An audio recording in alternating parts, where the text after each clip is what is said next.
Olá, Ivana, você já consegue me ouvir aqui? Consigo ouvir perfeitamente. Muito bom dia a você, um prazer tê-la de volta aqui no Abre Aspas, ao vivo na edição desta terça-feira. E hoje, Ivana, já vou falar para você que nós vamos te explorar um pouco, porque dúvidas não faltam e a gente precisa tentar começar a entender. Eu creio que você deva estar trabalhando muito também. Ivana, uma semana difícil, a gente vem vindo aí de um tempo acelerado também. Queria que, a princípio, para você começar a dar uma atualizada para a gente nos pontos principais. A parte trabalhista, a parte das empresas, o recebimento dessa emergência aí. Como é que nós estamos no meio desta pandemia? Vamos lá. Bom dia a todos, né? Primeiro a gente poderia colocar o seguinte: eu acompanhei essa semana a página da Receita Federal que estava assim com muitas informações, muitas mensagens do pessoal colocando que não estava conseguindo fazer o cadastramento para recebimento lá do auxílio emergencial por conta do CPF.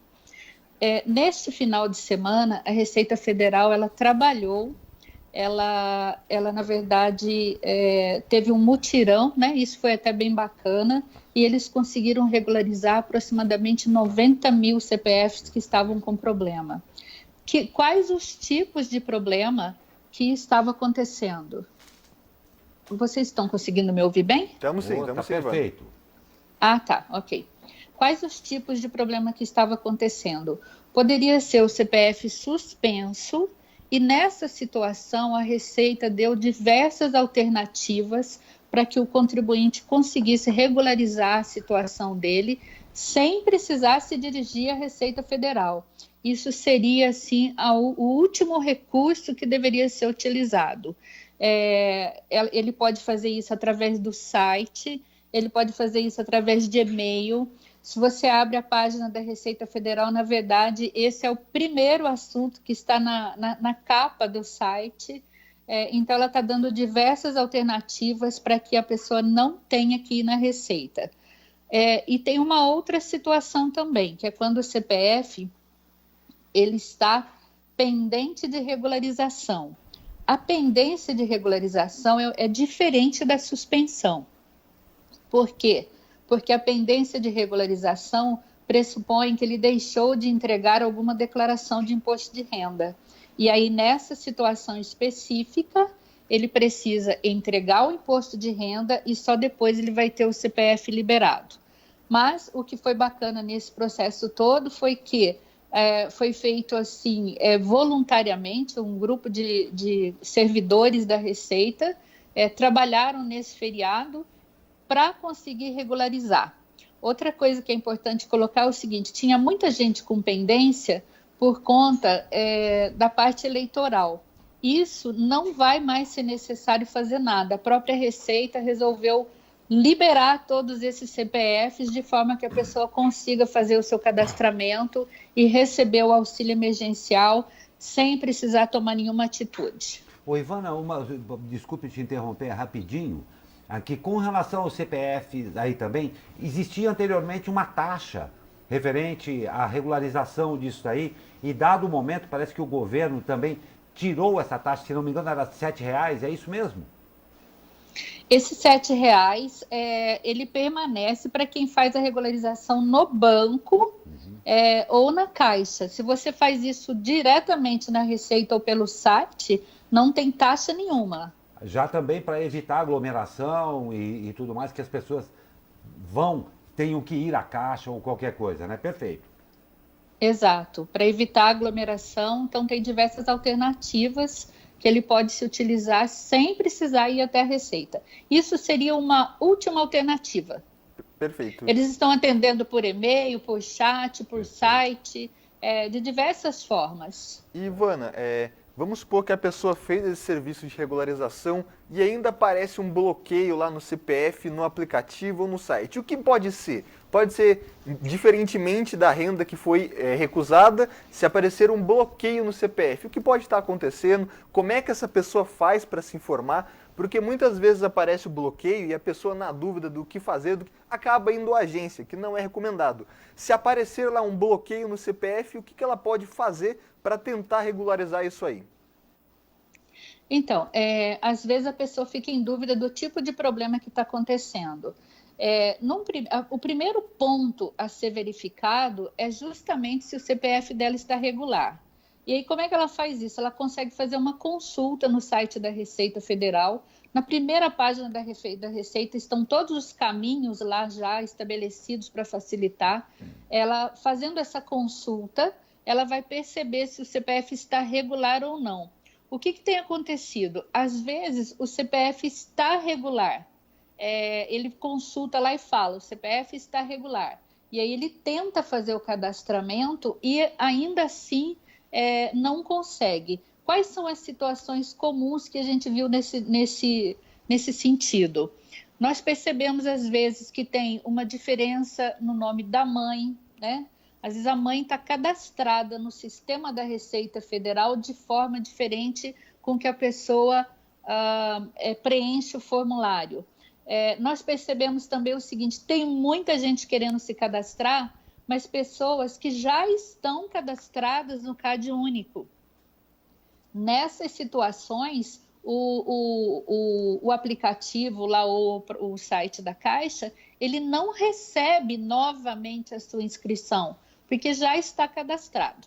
Agora, supondo que ele faça essa verificação e conste que o CPF está irregular, aí ele precisa tomar essas medidas que a gente está dizendo.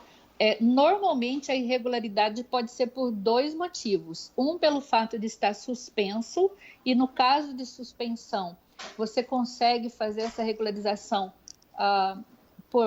pela internet, por e-mail, através do site, ou pendente de regularização, que é uma situação diferente. A pendência significa que ele deixou de entregar o imposto de renda, e aí ele precisa entregar para resolver a situação dele. Então, Ivana, realmente, aí todas as informações estão disponíveis aí também. Ivana, a gente comentava um pouco antes aqui, vamos falar um pouco aí também dos empregadores agora, mas você tocou num ponto muito importante que eu tenho visto pouca informação a respeito, que é no caso das empregadas domésticas, o patrão com relação a isso. Passando agora um pouco para o lado dos empregadores, que também se constitui num problema. Eu queria que você desse essa luz para a gente dentro desse ponto e dentro de outros aí também, com relação ao empregador. Certo. Nós percebemos, tivemos aqui alguns casos de empregadas domésticas que foram colocadas em casa sem nenhum tipo de recurso. É claro que tiveram aquelas pessoas que fizeram alguma coisa e essas estão de parabéns, mas algumas não. Simplesmente acharam assim que era deixar em casa e pronto. E não é assim. O empregador doméstico, ele também pode se utilizar daquela medida provisória que saiu a semana passada, em que ele pode fazer a redução do salário, ou ele pode suspender o contrato de trabalho do empregado doméstico por um período pré-determinado.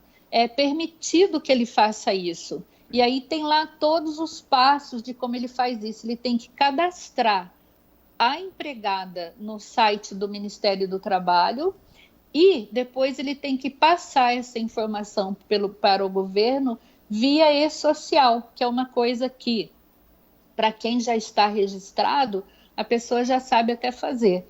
Então, ele informou, a empregada doméstica passa a receber do governo nesse período.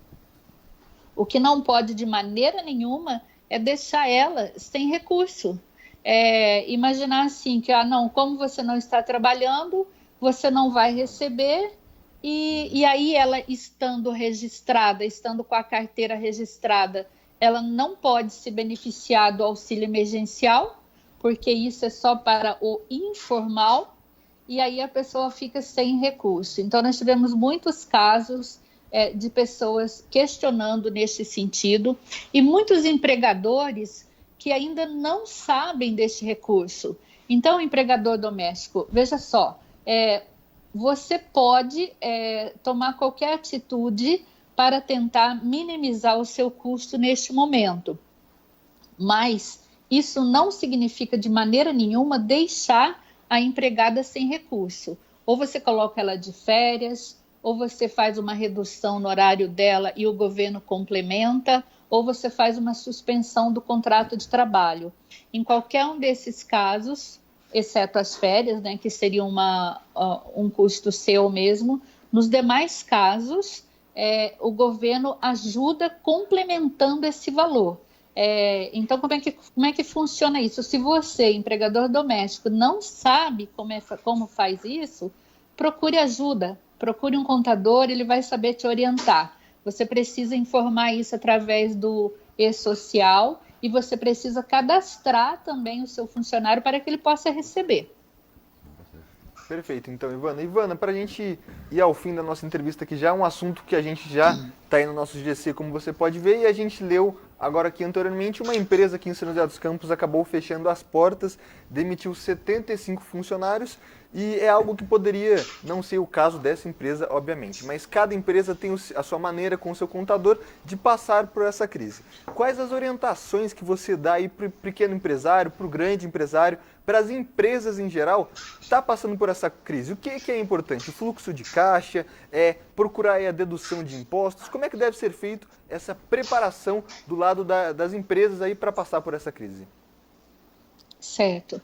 Então, nós estamos num cenário ainda desconhecido, né? É um cenário assim que dificulta um pouco o planejamento, que deixa a pessoa um pouco ainda ansiosa, sem saber como que vai acontecer.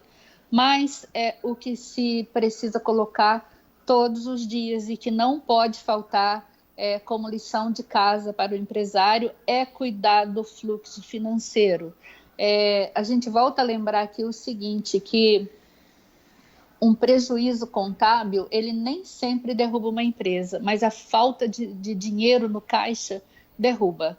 E, infelizmente, segundo pesquisas, nós tivemos aí algumas pesquisas feitas pelo Sebrae, pela JP Morgan, dizendo assim que as empresas provavelmente tinham valor no caixa para aguentar aí em torno de 23 a 27 dias.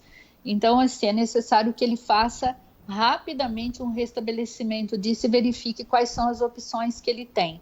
Num primeiro momento, né, quando aconteceu tudo isso, acho que todo mundo ficou meio assustado, sem saber o que fazer, mas agora é o momento de tomar atitudes. E o que significa tomar essas atitudes? Primeiro ponto básico, corte custo. Corte todos os custos que você puder cortar neste momento. O que significa isso, gente? O que significa cortar custo?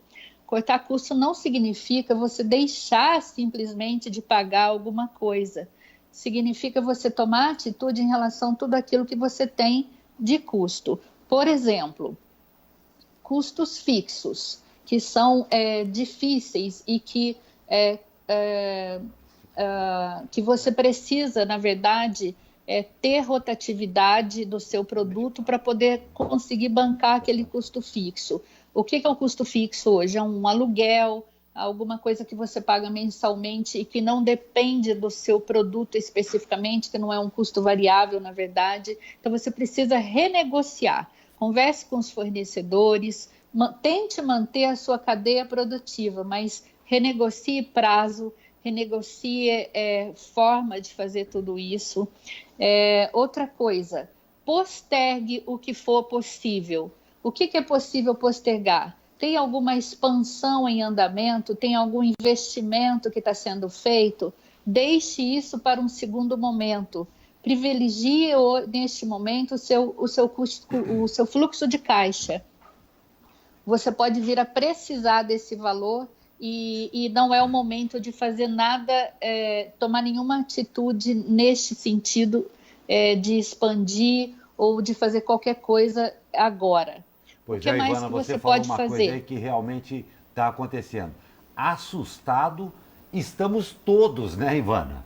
Realmente Estamos todos. Estamos todos. Um momento muito, muito difícil, mas muito interessante tudo isso que você falou, particularmente com relação aí ao fluxo financeiro, com as medidas imediatas que as empresas podem tomar para se garantir num período de crise aí. E, claro, também contar com vocês, que tenho certeza estão com muito trabalho e sendo extremamente extremamente requisitados nesse momento, né? Ivana, infelizmente o nosso tempo é um pouco limitado aqui, a gente está indo para o final. Se você quiser deixar mais alguma consideração final aí, a pessoa física, a pessoa jurídica, mas é claro que eu acho que ainda nós vamos falar mais vezes com você, porque você precisa dar uma luz para a gente aqui. Muito obrigado pela sua presença, a palavra é sua. Tá, rapidamente, então vamos colocar aqui o seguinte: postergue todos os impostos que você puder, tem diversas medidas que o governo colocou e que você pode fazer, e por fim, fazendo toda essa parte de redução de custos, inove, pensando que inovar não é simplesmente criar um produto novo, é às vezes fazer a mesma coisa de um jeito diferente. É necessário nesse momento utilizar de todos esses recursos para tentar passar por esse período. Perfeito, Ivana, muito obrigado. E, inclusive, vou pedir sua permissão para incluir aqui no nosso índex de frases, jargões e palavras interessantes, o inove. Eu acho que você o disse muito bem, é um momento em que a inovação pode fazer também toda a diferença de sobrevivência. Ivana, muito obrigado, Exato. um ótimo dia, uma ótima semana a você e até a próxima. Bom dia, ótima semana.